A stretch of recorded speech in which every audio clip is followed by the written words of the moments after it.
quite some few things that might inspire all of us.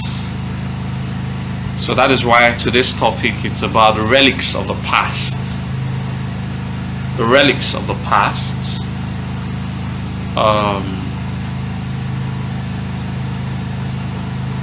The pains of the future, of the present.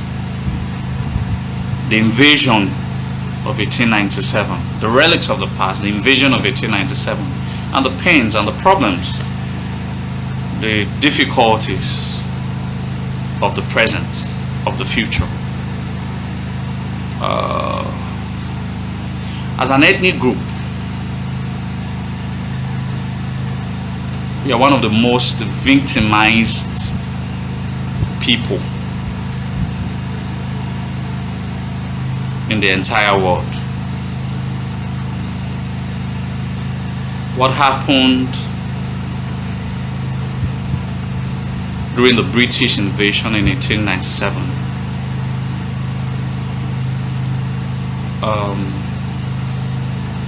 What happened during the British invasion 1897 was not, if it had happened to other ethnic nationalities, if it had happened to every other ethnic nationalities, they would have been lost in history. But we are still here, trying to find our feet, trying to put things right as best as a people, trying to get a better future for our generations yet unborn. It is important that we must get a lot of these things correctly, so as to chart a more purposeful future. I know a whole lot of you ask, why have I allowed Monkey Face to be here in this program? I allowed him because I know, I'm convinced strongly that through my program he will get the salvation. Through my program he will get to know the truth, that whatever fight he think he's fighting is self-centered, selfish, and is going to drown him. So, but I've always realized that there shouldn't be discrimination between ourselves, even when some have a variant opinion.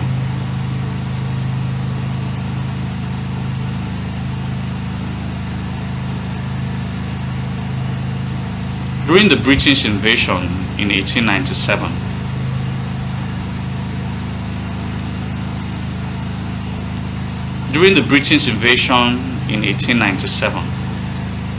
the Ezomo of that era said, "Okuna makame, a Benin man who abandoned his people." Don't forget,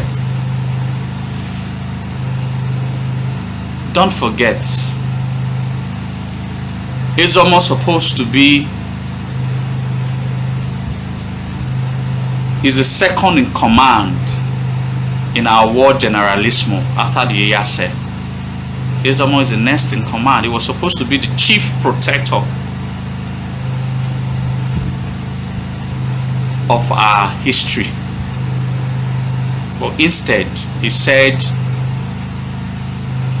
he had no crime against the British, and as such, enyon siame ovenye or siame nogbedo. These are some of the stories that have not been told. The Ezomo of the British invasion 1897 deliberately abandoned his king to his fate. Ovelude enyon siame nogbedo, enye ologbose, enyon baisi agbon, enyon enenemi no yagbebo. He had a lackadaisical attitude towards his people. Eventually, the Benins lost that war. What became him? He regretted that because some of the houses that were eventually burnt down was Ezomo's house. Was Ezomo's house. So in times of war, there are no neutrality. It's either you are in or you are out. It's either you are there or you are not there. It's either you are for or you are against. Shocking. The Iyase of that era also, I can remember that one's name. His name was Okina. Also rebelled against the Benin people.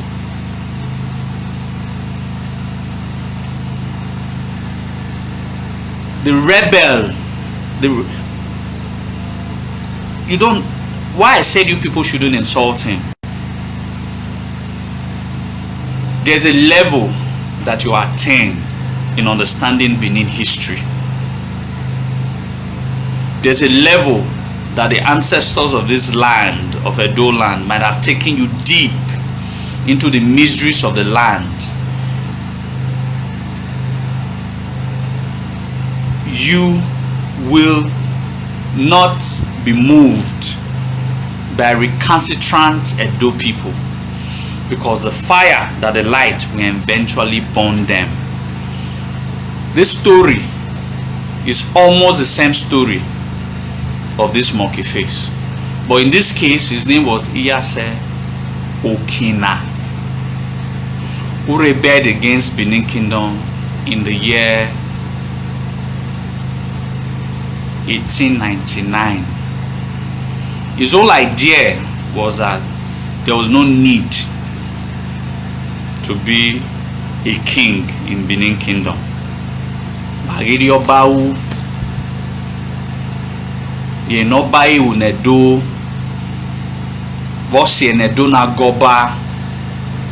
And Iyase, who was supposed to know better, his name is Iyase Okina, he protested against the coming back of the Benin monarch. He protested against it fervently in 1899. But a year later, in 1900, he died. 14 years later, the Benin monarch was restored. Why am I sharing this story? Why am I sharing this story with all of you? I'm sharing this story with all of you is that every man or woman that has stood against the Edo people, the monarch and the monarchy, the king and the people, they have all died. The people is still living, still exists, and the king still exists. So at every generation, they are bound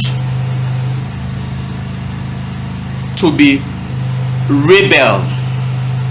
They are bound, and that is why I don't feel what he is doing. There must be a rebel. There is no doubt about it. You understand? They will all die, but the monarch will subsist. That's the beauty. They are bound to be rebels to the throne. They have always been rebels to every thrones of the world. They will all die.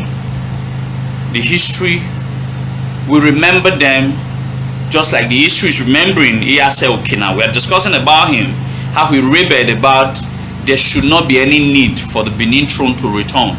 He died a year after, and 14 years later, the throne returned. The history no longer remembers Iyase Okina. Iyase Okina is being remembered as a traitor to his people and to the throne. So, how we play our parts, it's how history will remember the part and the roles that we have played. I choose to be in the right side of history. I choose to be an Edo man who stands for his people selflessly. I choose to be an Edo man who will put his life on the track for his people selflessly. How we are remembered by history is based on what side of history we were during our era of lives. So count him as that person who chose the wrong side of history at the time of his life, and history will remember him as that which stood against his people at the time where unity was needed.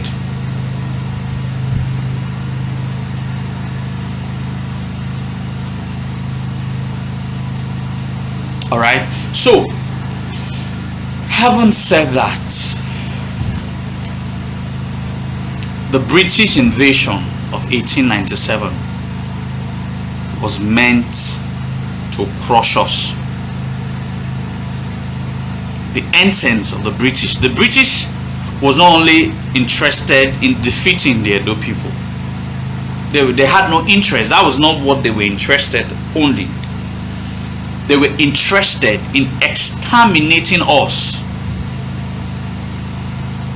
from the very surface of the earth.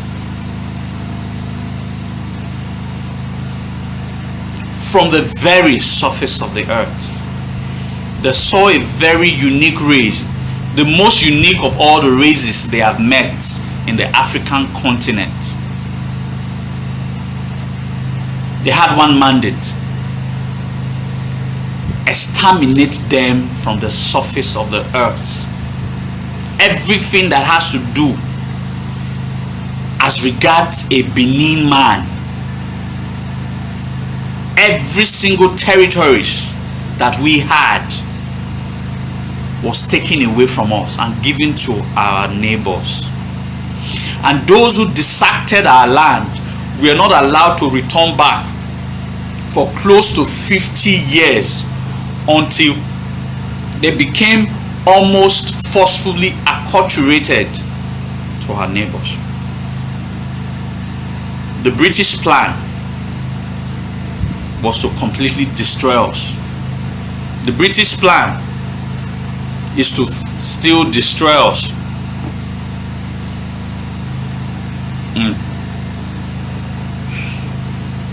But we're still here. However,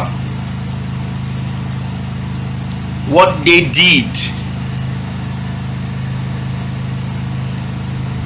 has a devastating capacity on our people.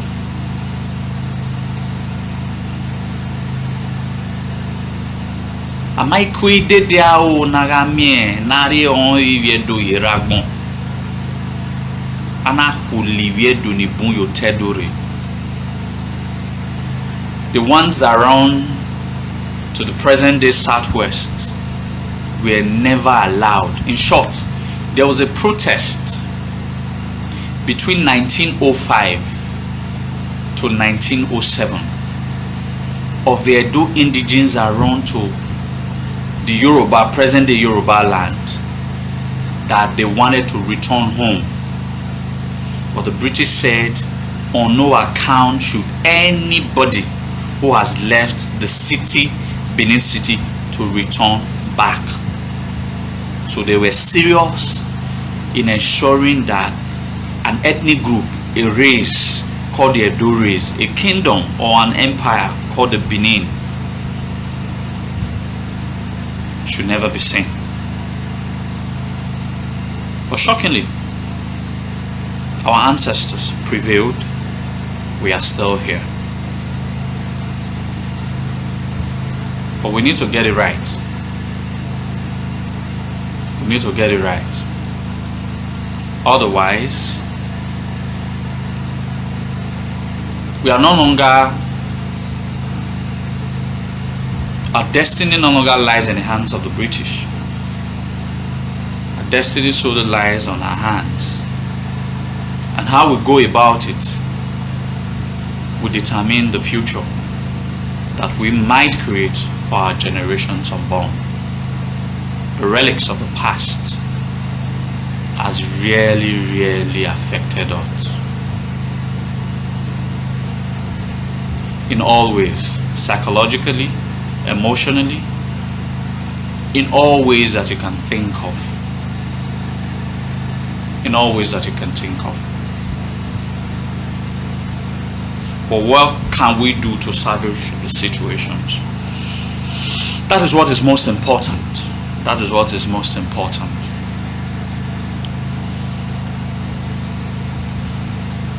I'd like to talk about the failure of our elites. I'd like to talk about it briefly.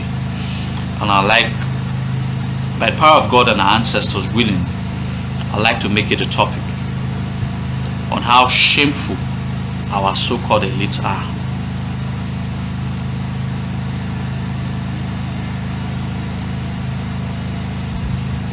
The times of kings are not gone.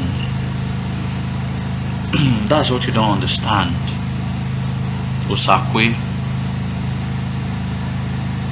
When God created us, He created us with a structured leadership.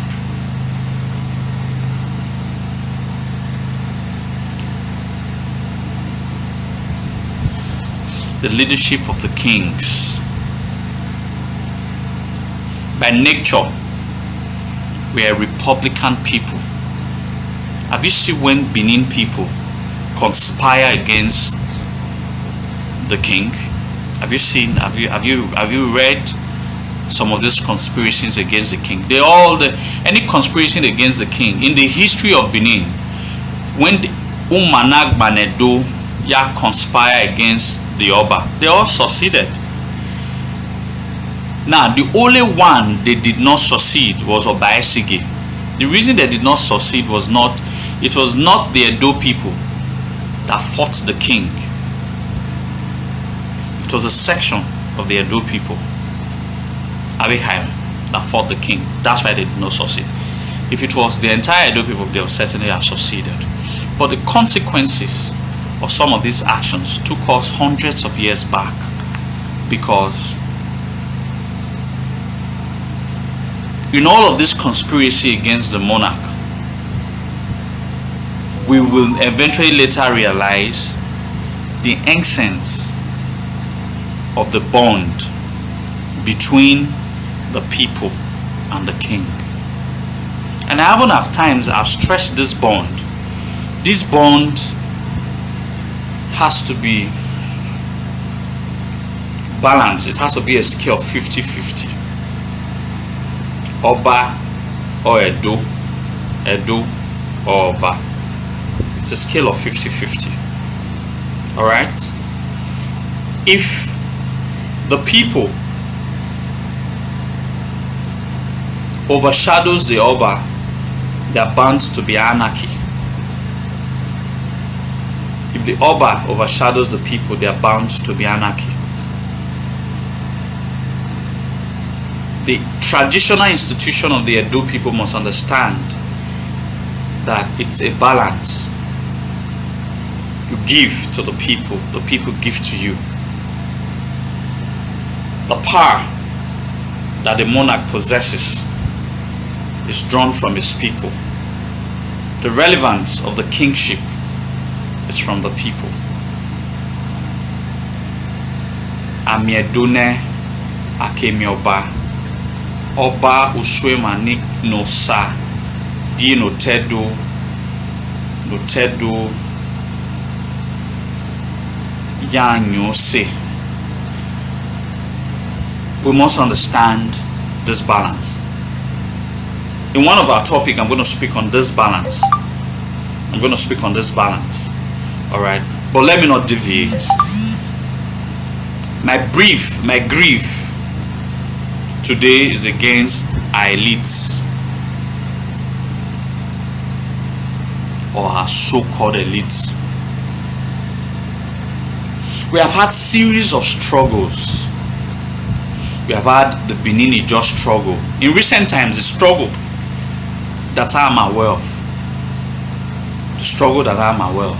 The Benin Ijo struggle at Gelegele environs. We had the Benin Shekiri struggle at Ologbo. And even in recent times, the kingship of the Olu of Warri. I'm yet to see any of the elites. When I mean elites, I'm talking about the Enigis. I'm talking about the Ohens. I'm talking about the Okaigilis. I'm talking about the Okaios. Those that are traditionally empowered to be a servant to the Edo people. What roles have they played in recent times to assist the Edo nationality to fight for the survivor of the Edo people? The old Benin society was built on a foundation of selflessness. It may not kind do or kind yet do. It canana yoya no viedo ne ogi kan egbedo.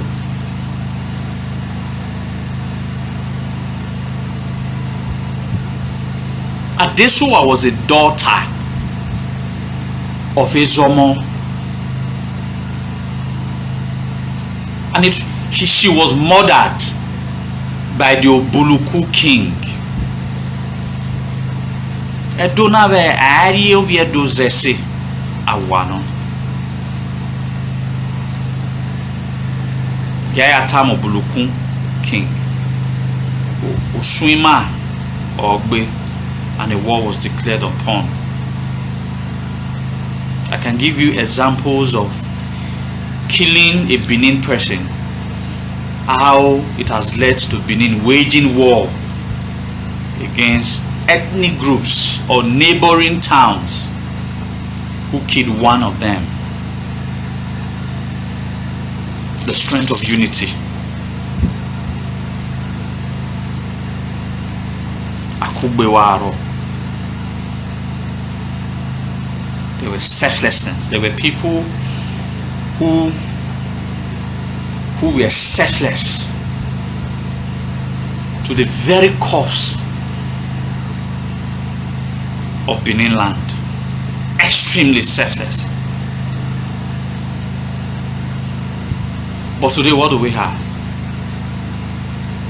Bunch of useless, stupid, ragged, self-centered leaders.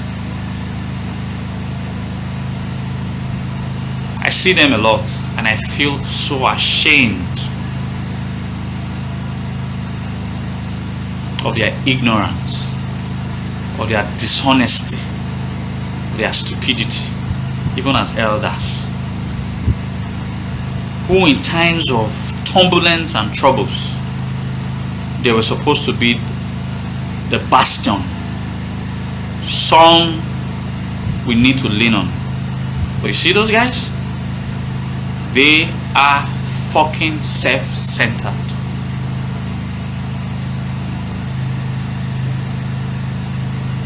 Outside the Benin traditional, outside the Benin monarch, I don't think we have any other leadership.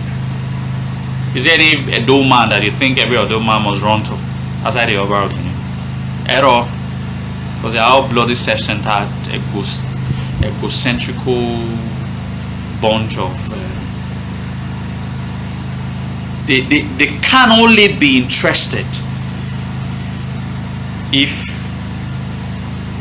we are mere way. It's not very difficult for you to see a Benin man who does not have interest, if whose interest is not protected, will be able to put it every single thing out to fight for the nationality of his people. It's very difficult, and that's why we are not great anymore. I tell people that when Benin start getting some of the essentialities of the old society right, when they start getting it right, that's the only way that a lot of these little things, no wima or the baby mad, until we start to critically look inward to examine the problems of ourselves as a people. We're going to be, see, after the British did all they had to do, I don't know how they did it. Suddenly we became people who no longer recognizes themselves anymore.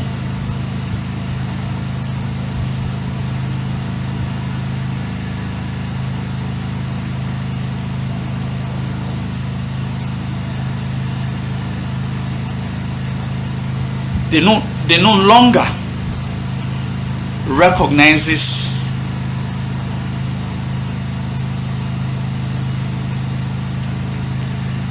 the sacrifices of the old, how the ancestors of the old built a civilizations that was incomparable. And I give hundreds of reasons. I tell them that the difference between the Benins of old and the Benins of present is miles apart. They are not the same in all categories. They are not the same. Edo, Nede, Vedo, Vedenena. They are not the same. They are miles apart. They are hundreds, millions of miles apart.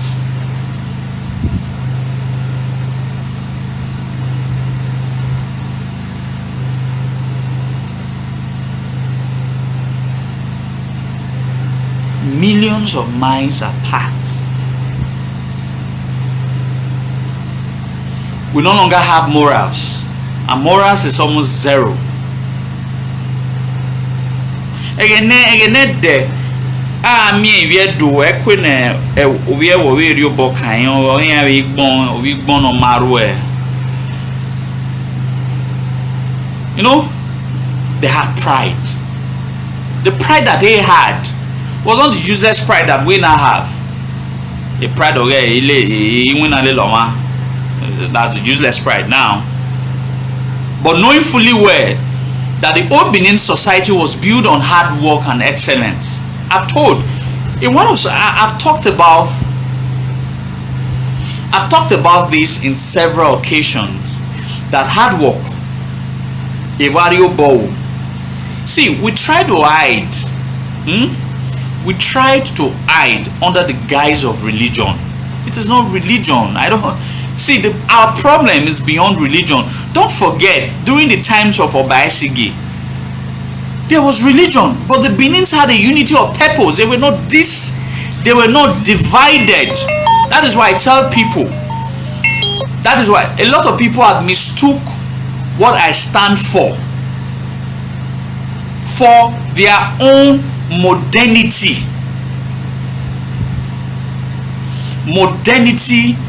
of current trends.